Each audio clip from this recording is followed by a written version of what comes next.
और लगातार ये बात भी उठ रही थी कि जब एनडीए ने 3 महिला कैंडिडेट को झारखंड में मौका दिया है लोकसभा चुनाव में, तो क्या इंडिया गठबंधन के पास कोई महिला कैंडिडेट नहीं है? तो क्या धनबाद से माना जाए करिश्मा की महिला कैंडिडेट को ही कांग्रेस अपना प्रत्याशी बनाएगी?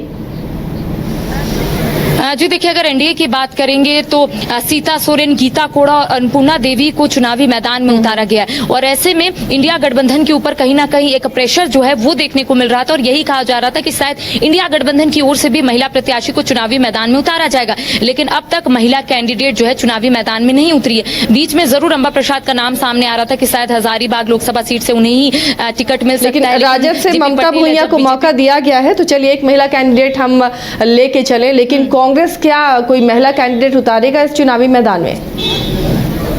जी वही मैं बात कर रही हूँ आसिया कि अंबा प्रसाद का जरूर नाम सामने आ रहा था कि अंबा प्रसाद को जरूर टिकट मिल सकता है, लेकिन जब ईडी की दबिश देखने को मिली तो कहीं ना कहीं अंबा प्रसाद का नाम जो है उसे कांग्रेस की ओर से बैकफुट पर लिया गया। उसके बाद यही कहा जा रहा था कि धनबाद से पूर्णिमा नीरज सिंह चुनावी मैदान में उतर सकती है, लेकिन बीच में ये भी खबरें आई थी आसिया कि भारतीय जनता पार्टी का दामन कभी भी पूर्णिमा नीरज सिंह थाम सकती है और भारतीय जनता पार्टी की कैंडिडेट वो हो सकती है धनबाद से, लेकिन ऐसा देखने को नहीं मिला। तो अब देखिए 2 महिला कैंडिडेट जो है फिलहाल है, एक तो गोड्डा से माफ कीजिएगा महागामा विधायक दीपिका पांडे सिंह गोड्डा लोकसभा सीट से उनका भी नाम सामने आ रहा है। इसके साथ ही झरिया विधायक पूर्णिमा नीरज सिंह का भी नाम सामने आ रहा है कि धनबाद से उन्हें भी टिकट मिल सकता है। तो 2 महिला फिलहाल होल्ड में है। अब आने वाले समय में चीजें जो है स्पष्ट होगी कि आखिर कांग्रेस की ओर से कितना महिला प्रत्याशी को चुनावी मैदान में उतारा जाता है। फिलहाल 2 ही ऑप्शन है, एक तो पूर्णिमा नीरज सिंह और दूसरी महागामा विधायक दीपिका पांडे सिंह। तो कांग्रेस की ओर से क्या कुछ चीजें जो है वो आने वाले समय में स्पष्ट होती है, ये देखने वाली बात होगी। और लगातार दिल्ली में बैठक चल रही है, शायद इसी चीजों को लेकर मंथन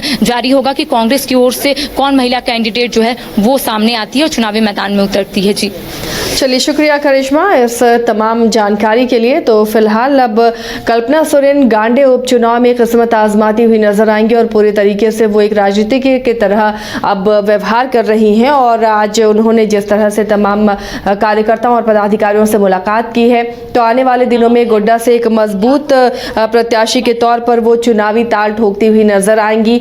और महागठबंधन में जितनी सीटें हैं, जो इंडिया गठबंधन की सीटें हैं, कई सीटें हैं अभी भी जिनमें यह कहना गलत नहीं होगा कि पेच फंसता हुआ नजर आ रहा है, खासकर आरजेडी और कांग्रेस के बीच में। और वो सीट है चतरा, जहां पर अब पलामू सीट जब आरजेडी ने अपने कैंडिडेट को सिंबल दे दिया है, तो ऐसे में अब ये कहा जा रहा है कि चतरा सीट कांग्रेस अपने खाते में लेना चाह रही है, लेकिन आरजेडी इससे खुश नहीं है। आरजेडी का कहना है कि अगर चतरा सीट से कांग्रेस अपना प्रत्याशी देती है तो फिर आरजेडी 4 सीटों पर अपनी दावेदारी दिखाएगी। गोड्डा और कोडरमा, पलामू, चतरा, ये 4 सीटें होंगी। ऐसे में अब कल्पना सोरेन पर भी बड़ी जिम्मेदारी है कि कैसे इंडिया गठबंधन को इंटैक्ट रखा जाए, क्योंकि 21 तारीख को यहाँ पर उलगुलान रैली का आयोजन किया गया है, जिसमें एकजुटता दिखाई जाएगी, ताकत दिखाई जाएगी और यहाँ लोकसभा चुनाव का उस रैली के जरिए आगाज होगा। गांडे उपचुनाव भी होने हैं जिसमें कल्पना सोरेन किस्मत आजमाएंगी।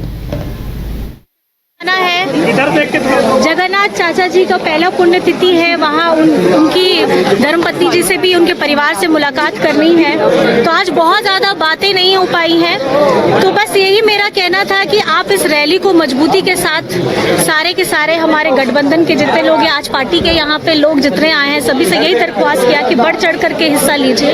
और हमारे हेमंत जी IIT जी नीट एस्पिरेंट्स के सपने को पंख देने आ गया है कंप्लीट सॉल्यूशन इंस्टीट्यूट। यहाँ है smart classroom, 1-to-1 doubt clearing session, ask the expert, video solution और भी बहुत कुछ। मतलब हम करेंगे आपको गाइड, बनेंगे आपके mentor. Foundation classes from class 6 onwards for your bright future. Visit complete solution institute. घर के लिए ग्रोसरीज की जरूरत हो या चाहिए फल और सब्जी, डेयरी या बेकरी प्रोडक्ट्स चाहिए या beverages, snacks and branded foods चाहिए हो या ब्यूटी प्रोडक्ट्स, अब इनके लिए अलग अलग दुकानों की तलाश हुई खत्म, क्योंकि रांची में खुल गया है केस्टोमार्ट, जो रखे आपका और आपके बजट का ख्याल। हर सामान पर 5% की छूट, होम डिलीवरी की सुविधा भी। आज ही पधारें केस्टोमार्ट, one stop solution for every customers requirements. Call 9153989339। 5 राज्य, 61 शहर, 150 प्रोजेक्ट और एक वास्तु विहार। नई सोच, नया घर, बनाए रखिए अपना प्यार, सेवा में है वास्तु विहार।